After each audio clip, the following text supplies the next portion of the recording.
தாய் பெற்ற குழந்தை, அந்த குழந்தைக்கு பசிக்கிறது, வீறிட்டு அலறுகிறது. பசிக்கிறது என்பதற்காக அதுவே சென்று தாயின் மார்பு காம்பில் வாய் வைக்கிறதா?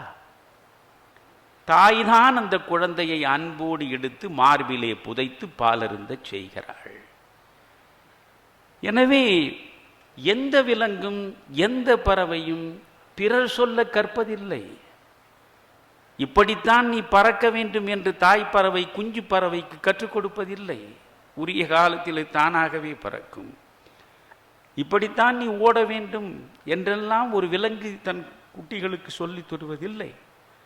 ஆனால் மனிதர்களுக்கு மட்டும்தான் கற்றல் நிகழ்ந்து கொண்டே இருக்கிறது. அதனாலே தான் நபிகளார் அவர்கள் அழகாக சொன்னார், ஒன்று கற்பவனாயிரு அல்லது கற்பிப்பவனாயிரு. ஒன்று நீயே கற்க வேண்டும், இல்லை என்றால் அடுத்தவன் கற்பதற்கு நீ உதவியாகவாவது இருக்க வேண்டும். ஏனென்றால் கற்றல் மிக முக்கியமானது. அதனால் கற்றால்தான் நாம் மனிதர்கள், அறிவில் சிறந்தவர்கள். அதற்காக வள்ளுவன் என்ன சொல்கிறான்? முதலில் அவன் சொல்வது கற்க.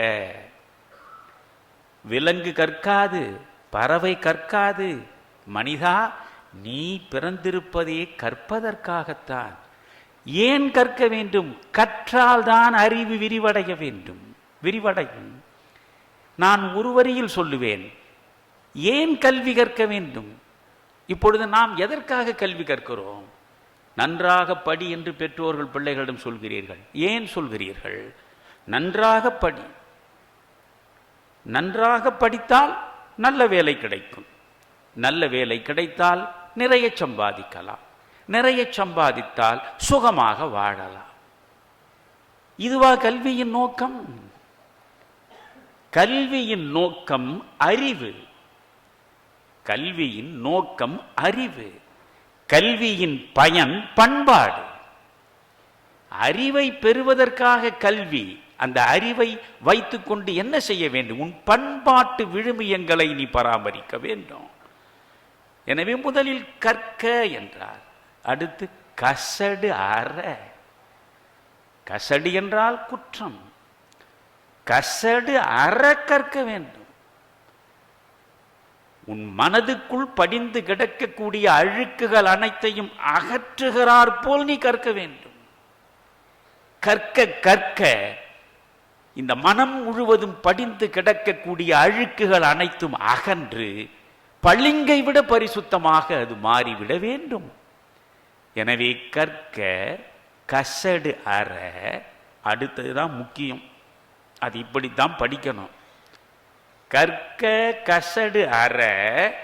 கற்பவை கற்றபின் என்று சொல்லிக் கொண்டு போகக்கூடாது. கற்பவை கற்றபின். எதை கற்க வேண்டுமோ அவற்றைத்தான் நீ கற்கணும். என்றால் உன்னுடைய ஆயுள் மிக குறைவு. நீ எதை கற்பது? ஒரு புத்தகத்தை எடுக்கிற பொழுது இப்பொழுது நீர்வழிப்படும் என்று ஐயா அவர்கள் எழுதியிருக்கிறார் என்றால் நான் நினைப்பேன், இந்த புத்தகத்தை படிப்பதனால் எனக்கு என்ன பயன்? ஏனென்றால் என் ஆயுளில் ஒரு குறிப்பிட்ட பகுதியை நான் அதற்காக இழக்கிறேன். என் ஆயுளில் ஒரு குறிப்பிட்ட பகுதியை நான் இழக்கிற பொழுது அந்த இழப்பை ஈடுகட்டுவதற்கு எனக்கு ஒரு அறிவில் விரிவு வர வேண்டும். அப்படி இருந்தால்தான் நான் புத்தகத்தை தொடுவேன். த ஃபாஸ்ட் ஃபுட் மாதிரி ஸ்பீட் ரீடிங், லைட் ரீடிங் என்றெல்லாம் சொல்வார்களே, அவற்றில் எனக்கு உடன்பாடு கிடையாது. அதனால் அவன் என்ன சொல்கிறான்? கற்க கசடு அற. கற்பவை கற்றபின். எதை கற்க வேண்டும் என்று முதலில் முடிவெடுங்கள். முடிவெடுத்து படியுங்கள். அப்படி கற்ற பின் நிற்க அதற்கு தக. நிற்காமல் போனால் நீ கற்றதனால் என்ன பயன்? கற்பதே எதற்காக? கற்று அறிந்து அறிந்தபடி நிற்பதற்காக. இந்த ஒரு குறளையை நீங்கள் ஆழமாக யோசிக்க வேண்டும். நண்பர்களே, ஒரு இலக்கியம் எப்படி எதை நோக்கி போக வேண்டும்? நீங்கள் ஐங்குறு நூறில் நான் அடிக்கடி சொல்லுவேன், ஒரு பெண் பேசுகிறாள். நுண்ணறி உடையோர் நூலோடு பழகினும் பெண்ணறிவென்பது பெரும் பேதமைத்தே என்று சொல்லி சொல்லியே பெண்களை சமையலறைக்குள்ளும் படுக்கை அறைக்குள்ளும் பதுங்க செய்தது ஆணாதிக்கம். நுண்ணறிவுடையோர் நூலோடு பழகினும் பெண்ணறிவென்பது பெரும் பேதமைத்தே. எத்தனை அறிஞர்களுக்கு நடுவே ஒரு பெண் பிள்ளை 1000 நாட்கள் இருந்தாலும் அவளுக்கு அறிவே வராது. இப்படியே சொல்லி இருக்கிறார். ஆனால் 2000 ஆண்டுகளுக்கு முன்னாலே சங்க இலக்கியங்களில் ஒன்றாக இருக்கிற ஐங்குறுநூறு, அந்த ஐங்குறுநூறில் ஒரு பெண் பேசுகிறாள். வியந்து போயிருக்கிறேன் நான் அதை படித்து. இதை விட ஒரு சமூகம் சார்ந்த சிந்தனை நீங்கள் யாரும் சிந்தித்து சொல்ல முடியாது.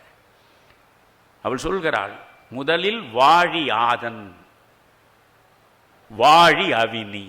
முதலில் தன் குல தலைவனை வாழ்த்துகிறாள். அவள் இருக்கக்கூடிய காலம் மன்னர்கள் ஆளக்கூடிய காலம்.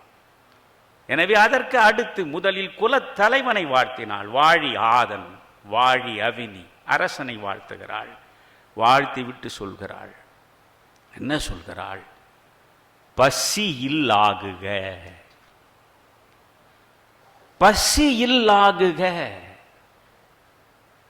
இந்த பசியின் கொடுமையை வள்ளுவன் எழுதியிருப்பதை படியுங்கள். நல்குரவு, இரவு, இரவச்சம், ஒவ்வொரு அதிகாரத்திலும் இருக்கக்கூடிய குறட்பாக்களை படித்து பாருங்கள். எவ்வளவு கொடுமையானது வறுமை. இன்மையின் இன்னாதது யாதெனின் இன்மையின் இன்மையே இன்னாதது என்கிறான் வள்ளுவன். என்னிடம் இல்லை எதுவும், வறுமையில் வாடி கிடக்கிறேன். இதைவிட கொடுமை ஒன்று உண்டா இந்த உலகத்தில் என்றால் இல்லை என்பதை விட கொடுமை எதுவுமே கிடையாது என்கிறார். கொடுத்து பழக வேண்டும். நான் அடிக்கடி சொல்லுவேன், life is to give not to take. வாழ்க்கை என்பதே தன்னிடம் இருப்பதை பிறருக்கு தருவதற்காக உனக்கு வாய்த்ததே தவிர பிறரிடமிருந்து எல்லாவற்றையும் பெறுவதற்காக இல்லை. இது லே மிசரபிள் என்கிற அற்புதமான பிரெஞ்சு நவீனம். அதில் விக்டர் ஈகோ எழுதுவான், life is to give not to take. இங்கே வள்ளுவன் ஒரு குறளை படித்து ஆடி போயிருக்கிறேன் நான். ஒவ்வொரு குறளுக்குள்ளும் சென்றால் நீங்கள் எப்பேற்பட்ட குறள். சாதலின் இன்னாதது இல்லை. உலகத்திலேயே மிக மிக கொடுமையானது, மிக மிக துயரமானது, மிக மிக சோகமயமானது எது? வாழ்வை முடித்துக் கொள்வதுதான். சாவுதானே ஒரு மனிதனுக்கு வாய்க்கக்கூடிய சோகங்களிலேயே மிக மோசமான சோகம். சாதலின் இன்னாதது இல்லை, இனிது அதுவும். அந்த சாவு கூட ஒரு கட்டத்தில் இனிமையானதுதான். எப்பொழுது? ஈதல் இயையாக்கடை. கொடுப்பதற்கு எதுவுமே இல்லை என்று உட்கார்ந்து கொண்டிருப்பதை விட செத்து விடுவது சுகமானது. சக மனிதனுக்கு தருவது, சக மனிதனின் துயர் ஆற்றுவது, சக மனிதனின் விழிகளிலே இருந்து வழியக்கூடிய கண்ணீரை துடைப்பது என்பதை செய்ய முடியாத நிலையில் இருப்பதை விட சாவது மேலானது என்று பேசுகிறான் வள்ளுவன். சொர்க்கம் நரகம் என்றெல்லாம் சொல்வோம். கொடுத்தால் புண்ணியம், கொடுக்காவிட்டால் பாவம் என்கிறோம். வள்ளுவன் அதற்கும் சொல்கிறான், மேலுலகம் இல்லெனினும், கவனிக்கிற நீங்க, மேலுலகம் இல்லெனினும் நீ கொடு என்கிறான். சொர்க்கமே கிடையாது, கொடுப்பதனால் உனக்கு புண்ணியம் கிடையாதுன்னாலும் நீ கொடுத்து பழகு என்கிறான். அப்படி என்றால் கொடுப்பதுதான் வாழ்க்கை. இந்த பசியை பற்றி ஏன் குறிப்பாக பேசுகிறோம்? வள்ளலார் எதற்காக பசித்தீயை அணைக்க புறப்பட்டார்? பசியை பாவி என்று மணிமேகலை பேசவில்லையா? பசியை பிணி என்று பேசவில்லையா? பசியை விட ஒரு பெரிய நோய் உண்டா? பசியை விட நம்மை வாட்டி வதைக்கக்கூடிய பாவி ஒன்று உண்டா? அறமெனப்படுவது யாதென கேட்பின், மணிமேகலை பேசுகிறது. அறமெனப்படுவது யாதென கேட்பின். எது அறம்? சொல்கிறேன் கேளுங்கள். மந்தினி ஞாலத்து மனிதருக்கெல்லாம் உண்டியும் உடையும் உறையிலும் அல்லது கண்டது இல். இந்த மண்ணில் இருக்கக்கூடிய மக்கள் அத்துணை பேருக்கும் உணவு கிடைக்க வேண்டும். முதலில் அதைத்தான் சொல்றேன். உண்டியும் உடையும் உறையிலும் உணவு, உடை, வாழுமிடம், இந்த மூன்றையும் கொடுப்பதை விட பெரிய அறம் எதுவுமே கிடையாது என்று பேசுகிறது மணிமேகலை. யாருக்கெல்லாம் உதவிக்கரம் நீட்ட வேண்டும்? மணிமேகலை ஒரு பட்டியலே போடுகிறது. 2000 ஆண்டுகளுக்கு முன்னாலே யாருக்கெல்லாம் கொடுப்பது? காணார், கேளார், கால் முடப்பட்டோர், பேணுனர் இல்லோர், பிணி நடுக்குற்றோர். பட்டியலை பாருங்கள். உன்னிடம் காசு இருக்கிறதா? கண்டவனுக்கு கொடுக்காது. கொடுப்பதுதான் வாழ்வு. யாருக்கு கொடுக்க வேண்டும்? காணார். ஆயிரக்கணக்கான சௌந்தரியங்களை இயற்கை அள்ளி வழங்கி இருக்கிறதே, எந்த ஒன்றையும் காண முடியாமல் ஒரு கண்ணற்ற வாழ்வு என்பது எவ்வளவு கொடுமையானது. அப்படி விழியற்று வாழக்கூடியவர்களை நீ கண்டுவிட்டால் முதலில் அவர்களுக்கு துணையாக நில். காணார், கேளார், எதையும் கேட்க முடியாதவர்கள், கால் முடப்பட்டோர், ஊனமானவர்கள், பிணி நடுக்குற்றோர், நோய்வாய்ப்பட்டவர்கள். யோசியுங்கள். காணார், கேளார், கால் முடப்பட்டோர், பிணி நடுக்குற்றோர். அடுத்துதான் முக்கியம், பேணுனர் இல்லோர். பராமரிக்க ஆளில்லாமல் அனாதையாய் அகதியாய் வீதியில் முடங்கி கிடக்கக்கூடியவர்களை பார்த்து விட்டால் அவர்களை ஓடி சென்று தழுவி அவர்களுக்கு உதவிக்கரம் நீட்ட வேண்டும். காணார், கேளார், கால் முடப்பட்டோர், பேணுனர் இல்லோர், பிணி நடுக்குற்றோர், யாவரும் வருக என்று எல்லாரையும் வரவழைக்க வேண்டும். வருக வென்று இசைத்து ஊட்டி.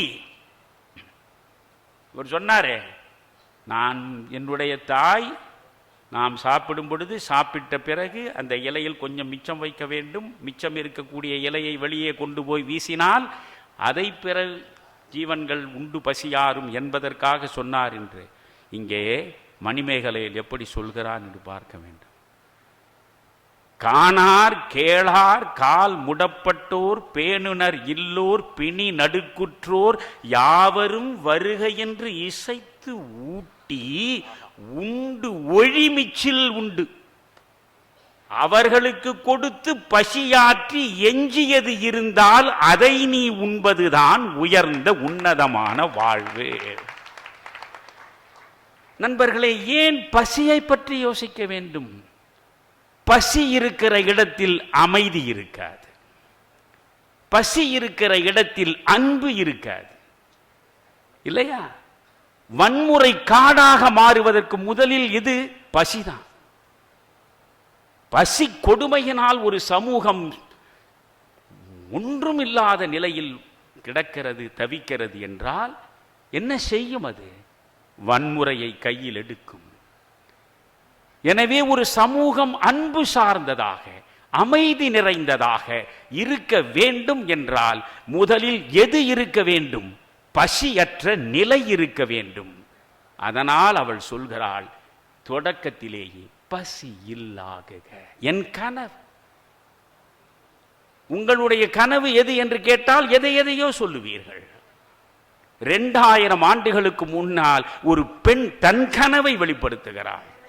என் முதல் கனவு பசி இல்லாகுக. அடுத்து பிணி சேன் நீங்குக என்கிறாள். நோய் வெகு தூரத்தில் சென்று தொலையட்டும்.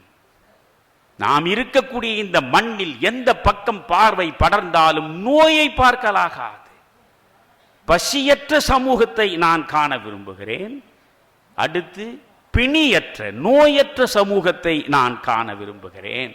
அதற்கு அடுத்துதான் அழகு. பசியில் ஆகுக, பிணி சேன் நீங்குக, வேந்து பகை தணிக. காரணம், அவர்கள் மன்னராட்சியின் கீழே இருப்பவர்கள். மன்னர்கள் காலந்தோறும் போராடி கொண்டே இருக்கிறார்கள். மண்ணில் இரத்த ஆறு ஓடிக்கொண்டே இருக்கிறது. இதற்கு காரணம் என்ன? வேந்து பகை. ஒரு வேந்தன் இன்னொரு வேந்தன் மீது கொண்டிருக்கிற பகை. வேந்து பகை தணிக. வேந்தர்கள் பகையற்றவர்களாகிவிட்டால் மண் முழுவதும் அமைதி தவழுமே இல்லையா? ஒரு அமைதிமிக்க சமூகம் வர வேண்டும் என்றால் இந்த சமூகத்தை வழிநடத்தக்கூடியவர்கள் பகையற்றவர்களாக இருக்க வேண்டும்.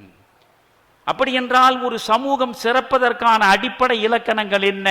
ஒன்று பசி இல்லாமை, இன்னொன்று பிணி இல்லாமை, மூன்றாவது பகை இல்லாமை இல்லையா?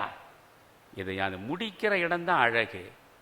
பசி இல்லாகுக, பிணி சேன் நீங்குக, பகை இல்லாகுக, வேந்து பகை தணிக, ஆண்டு பல நந்துக. பகையே இல்லை என்றால் சமூகத்தில் ஆயுள் கூடுமே, மனிதர்கள் நீண்ட நெடுங்காலம் வாழ முடியுமே. ஆண்டு பல நந்துக. அதற்கு அடுத்ததுதான் முக்கியம். அறம் நனி சிறக்க. அறம் நனி சிறக்க. அதற்கடுத்து பாருங்கள், அல்லது கெடுக. அதற்கு பெயர்தான் தமிழ். கம்பன் சொல்கிறான், கடவுள் தந்த தமிழ் என்கிறான் ஒரு இடத்தில். தமிழ் மனிதர்கள் கொடுத்ததல்ல, கடவுள் தந்த தமிழ். தமிழை போன்ற ஒரு மென்மையான மொழி இருக்க முடியுமா? ஆனால் அந்த மென்மையான மொழியில் பேசக்கூடியவர்கள் எவ்வளவு வன்மையாளர்களாக மாறி இருக்கிறார்கள் என்பதையெல்லாம் சமூக ஊடகங்களில் பார்த்தால் அருவருப்பாக இருக்கும். இப்படியும் எழுத முடியுமா? தனக்கு பிடிக்காத ஒருவனை இப்படியெல்லாம் எழுதி தரக்குறைவாக பேச முடியுமா? தமிழ் இப்படியா சொல்கிறது? நான் அதுதான் அவரிடம் கேட்கிறேன். நீங்கள் தொல்காப்பியம் பகுக்கிறது, 5 அறிவு இருக்கக்கூடியவர்களா அல்ல? நாம் 6 அறிவு. 6 அறிவு இருப்பதனால் நம்ம என்ன திணை? உயர்திணை. நாம் அனைவரும் உயர்திணை. அப்படி என்றால் 6 அறிவு அற்ற பறவைகள், விலங்குகள் எல்லாம் என்ன திணை? தமிழ் என்ன சொல்ல வேண்டும்? உயர்வு என்றால் அதற்கு நேர் எதிர்ச்சொல் தாழ்வு தானே, தாழ்ச்சி தானே. பாரதி கொடுத்த வார்த்தை எது? தாழ்ச்சி என்பது பாரதிக்கு முன்பு தமிழில் கிடையாது. தாழ்வு. உயர்திணை நாம்.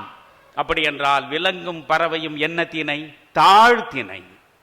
ஆனால் தொல்காப்பியன் அப்படி சொல்லவில்லை, தமிழ் அவனை அப்படி சொல்ல விடவில்லை. நாம் அனைவரும் உயர்திணை. ஆனால் 6வது அறிவை பெறாத அவை அனைத்தும் என்ன திணை? அக்ரிணை என்கிறான். அது என்ன? அல்திணை. உயர்வு அல்லாத திணை. தாழ்த்திணை என்று சொல்லவில்லை. தாழ்த்திணை, தாழ்ந்த உயிர் என்று நீ சொன்னால் அந்த பறவைக்கு வருந்துமே, வருத்தம் வருமே. இந்த விலங்குக்கு வருத்தம் வருமே. ஒரு பறவையும் ஒரு விலங்கும் கூட வருத்தப்படாமல் வார்த்தைகளை தந்திருப்பதப்பா தமிழ். அந்த தமிழை நீங்கள் பேசுகிறீர்கள், தமிழ் வாழ்க என்று சொல்லிவிட்டு. உயர்திணை, அல்திணை, தாழ்த்திணை என்று பேசவில்லை. இங்கே பாருங்கள், பசியில் ஆகுக, பிணி சேன் நீங்குக, வேந்து பகை தணிக, ஆண்டு பல நந்துக, அறம் நனி சிறக்க, மரம் கெடுக என்று சொல்லவில்லை. அறத்திற்கு நேர் எதிர்ச்சொல் மரம். மறந்தும் தவறான வார்த்தையை பயன்படுத்த தமிழ் தயாராக இல்லை. அறம் நனி சிறக்க, அல்லது கெடுக. அறம் அற்றவை கெடுக, அவ்வளவுதான். மரம் கெடுக என்று கூட பேசவில்லை. அதுதான் தமிழ்.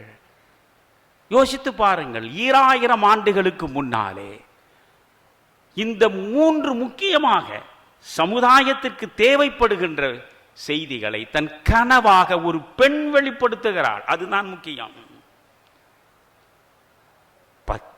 பசியற்ற சமூகம், நோயற்ற சமூகம், பகையற்ற சமூகம் அப்படி அமைந்துவிட்டால் அதைவிட வேறு என்ன வேண்டும் நமக்கு?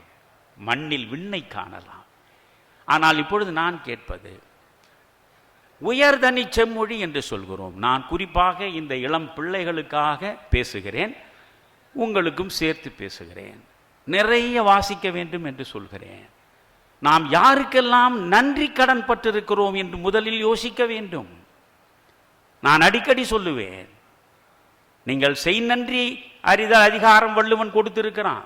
ஏறக்குறைய அவன் காலத்தில் வாழ்ந்தவன் தான் ரோமாபுரியில் இருந்த மிகப்பெரிய சிந்தனையாளன் சிசரோ, மிகப்பெரிய பேச்சாளன். அந்த சிசரோவே வியந்து பார்த்தவன் டெமாஸ்தனிஸ் என்கிற கிரேக்க பேச்சாளன். இவன் ரோம மண்ணில் மிகச் சிறந்தவனாக இருந்தவன், அவன் கிரேக்க மண்ணில் சிறந்தவனாக இருந்தவன். இந்த சிசரோ உலக புகழ் பெற்றவன் முன்காலத்து உலகத்தில். ஆனால் அந்த சிசரோ சொல்கிறான், என்னை போய் நீங்கள் பெரிய பேச்சாளன் என்று சொல்கிறீர்களே, பேச்சாளன் என்றால் யார் தெரியுமா? டெமாஸ்தனிஸ் என்கிறான். டெமாஸ்தனிஸை நீயே பாராட்டுகிறாயே, அப்படி என்ன டெமாஸ்தனிஸின் பெருமை என்று கேட்டபோது அவன் சொன்னான், டெலிவரி டெலிவரி டெலிவரி. மனதில் எல்லாருமே நினைக்கலாம், எல்லாருக்குமே எல்லாமே தெரியலாம், ஆனால் கூடி இருக்கக்கூடிய மக்கள் உணர்கிறார் போல், உள்ளம் தெளிகிறார் போல் அதை சொல்லுகிற முறை இருக்கிறதே, இந்த சொல்லும் முறை, அதில் டெமாஸ்தனிஸுக்கு நிகராக நான் கூட இல்லை என்று சொல்பவன் சிசரோ. சொல்லும் முறையிலே தான் ஒரு பேச்சாளன் இருக்கிறான். படித்து விட்டால் போதாது, அதை சொல்ல தெரிய வேண்டும். எப்படி சொல்வது? Delivery is very important. அந்த சிசரோ ஒரு வரி சொல்கிறான், நாம் என்னன்றி கொன்றார்க்கும் உய்வுண்டாம் உய்வில்லை செய் நன்றி கொன்ற மகற்கு என்கிறோம். அவன் என்ன சொல்கிறான்? Gratitude is the mother of all virtues. என்ன அழகு! Gratitude is the mother of all virtues. ஒரு மனிதனின் எல்லா நற்பண்புகளுக்கும் தாயாக இருப்பது அவனிடம் ஊற்றெடுக்கும் நன்றி உணர்ச்சி ஒன்றுதான். நன்றியற்றால் நாம் நாயை விட கேவலமானவன். நாய்க்கே நன்றி உண்டே. நன்றி உணர்ச்சி இருக்க வேண்டும். அந்த நன்றியோடு நாம் பார்க்க வேண்டும். இப்பொழுது 6000 மொழிகள் இருக்கின்றன உலகத்தில். 6000 மொழிகளில் 6 மொழிகள் தான் உயர்தனி செம்மொழிகள், கிளாசிக்கல் லாங்குவேஜஸ் என்று சொல்கிறோம். நாம் பெருமிதத்தோடு பேசுகிறோம், எங்கள் தமிழ் உயர் தனி செம்மொழி என்கிறோம். நாம் செம்மொழி மாநாடு நடத்துகிறோம், செம்மொழி பூங்கா வைக்கிறோம். ஆனால் இந்த உயர் தனி செம்மொழி என்பதை யார் எதன் மூலம் சொல்கிறீர்கள்? சங்க இலக்கியத்தை வைத்துக் கொண்டுதானே. சங்க இலக்கியங்களே உங்கள் கண் முன்னால் இல்லாமல் போயிருந்தால் இந்த உலகத்திலேயே சிகரத்தின் சிந்தனையின் சிகரத்திலே நின்று அறிவு வெளிச்சத்தை அகிலத்திற்கே தந்தவர்கள் நாங்கள் என்று உங்களால் சொல்ல முடியுமா? அப்படி என்றால் இந்த சங்க இலக்கியங்களை தேடி உங்களுக்கு கொடுத்தவர்கள் யார்? யோசியுங்கள். நீங்கள் இப்பொழுது 50 காப்பியங்கள் என்கிறீர்கள். இந்த பிள்ளை தான் தமிழ் தாத்தாவை பற்றி பேசியதுன்னு நினைக்கிறேன். 50 காப்பியங்கள். கொஞ்சம் யோசியுங்கள். 50 காப்பியங்கள் யாவை? சிலப்பதிகாரம், சிவக சிந்தாமணி, மணிமேகலை, வளையாபதி, குண்டலகேசி, இல்லையா? சரி, இதில் 5 காப்பியங்களும் முழுமையாக உங்களிடம் இருக்கின்றனவா? கேள்விகளை கேட்டுக்கொண்டே பதிலை தேடுங்கள். நம்மிடம் முழுமையாக இருப்பது 3 தான். சிலப்பதிகாரம், மணிமேகலை, சீவக சிந்தாமணி, இல்லையா? இந்த 3 உங்களுக்கு எப்படி கிடைத்தது? தமிழ் தாத்தா உவே சாமிநாத ஐயர் இதை தவமாகவே நடத்தி தேடி தேடி கரையானிடமிருந்து உங்களுக்கு காப்பாற்றி கொடுத்திருக்காவிட்டால் இன்றைக்கு சிலப்பதிகாரமும் இல்லை, மணிமேகலையும் இல்லை, சீவக சிந்தாமணியும் இல்லை. என்றாவது நாம் நன்றி பாராட்டுகிறோமா?